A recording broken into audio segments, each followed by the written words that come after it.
Some of you may have been hired to fill retail seasonal positions lately. So how do you turn that temporary seasonal position into a regular position once the holidays end? Well, that's what we're going to talk about on this episode. And you'll find that the tips that I give you aren't just to turn a temporary position into a regular position, but they are also things that you can do to be successful in any type of employment. If you would like to know how to be successful in work, then this is the episode for you. It's episode number 99 of the QC Step Podcast.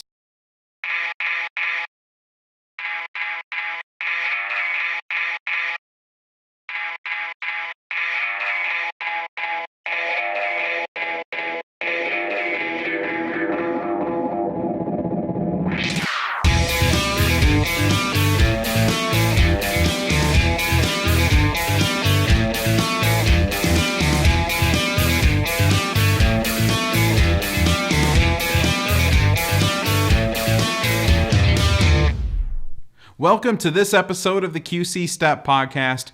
Our program recently held our Day of Transition, and many of you watching this attended that event.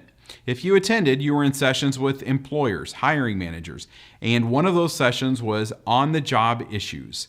These managers went through the different mistakes that they've seen employees make on the job. And in one of these sessions, the hiring managers also talked about what you need to do to be successful. And I'm going to be taking a few of the things that they brought up and I'm adding to it a little bit on this episode. Back in episode number 95, I talked about seasonal jobs. In October, lots of businesses were hiring seasonal help, especially retail businesses.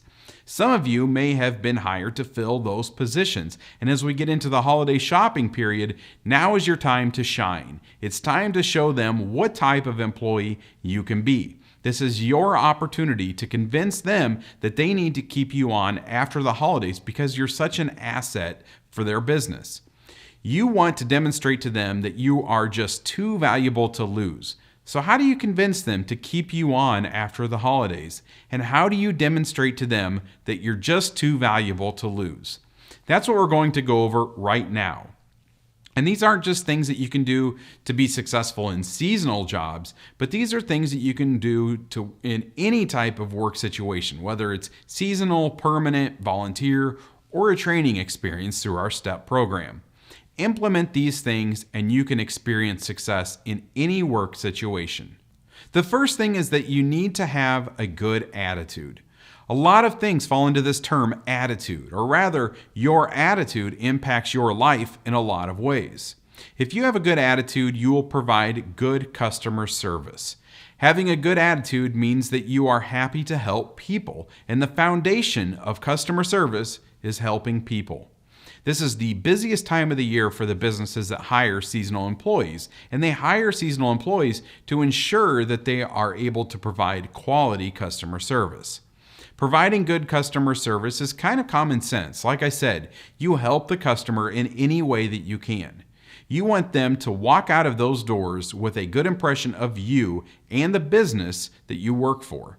So how do you show customers that you're ready and willing to provide good customer service?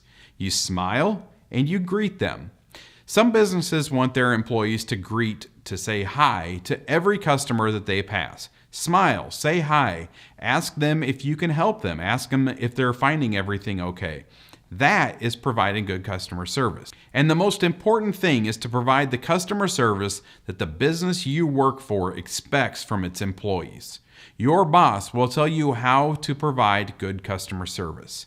Another way that you can show that you have a good attitude is by doing what your employer asks of you. Take your work seriously. Your boss and the business are relying on you to do your job. Sometimes during peak hours when everyone is busy, your boss might ask you to do something that isn't in your job responsibilities. If you want to demonstrate that you're a hard worker and you're valuable to their company, you should answer yes. Don't hesitate. Do whatever your employer asks and do it with a great attitude. So have a good attitude, and you can show that good attitude by providing good customer service, smiling, asking customers if they need help, and doing what your employer asks of you. You can also turn your seasonal job into a regular job or be successful with any employment by being reliable. We've established that businesses hire seasonal help because they need more employees to provide good customer service.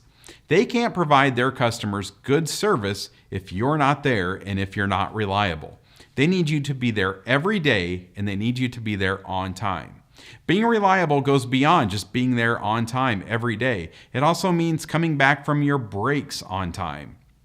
It means being a reliable worker with completing your tasks and completing them in a timely manner and completing them accurately.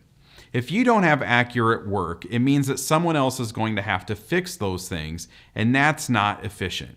Being reliable also means helping them in a pinch. If a worker calls in sick and they call you on a day off and ask you if you're able to fill in, you can demonstrate reliability by saying yes. Maybe a particular day is busier than they expected and they're short-staffed and they ask you to stay an extra hour or two. Demonstrate reliability by saying yes. Work extra hours. It's extra money, and it shows your boss how reliable you would be if they offered you a position after the holidays. Businesses want reliable workers year-round, not just during the busy season. So if you show them that you're reliable, you will definitely increase your chances of being offered a regular position after the holidays. So be reliable by being there every day, be there on time, and be ready to work and willing to work extra hours. My last bit of advice is that if you are working a temporary position and you want to be a regular employee, then act like a regular employee. If you act like a temporary seasonal worker, your supervisors will see you as a temporary seasonal worker. But if you act like a regular employee, if you work as hard as a regular employee does, if you show that you care about the business and the customers as much as a regular employee does, then your supervisors will see you as a regular employee. The only other thing I have to say is that if you do want to turn your temporary seasonal position into a regular position, you should communicate that to your supervisors. Tell them that you enjoy working there and that you would love to continue there after the holidays. After you've told them that, then ask them what you can do to make that happen. That shows them that you are serious about working there, and they would hopefully give you some valuable information on how to make that happen.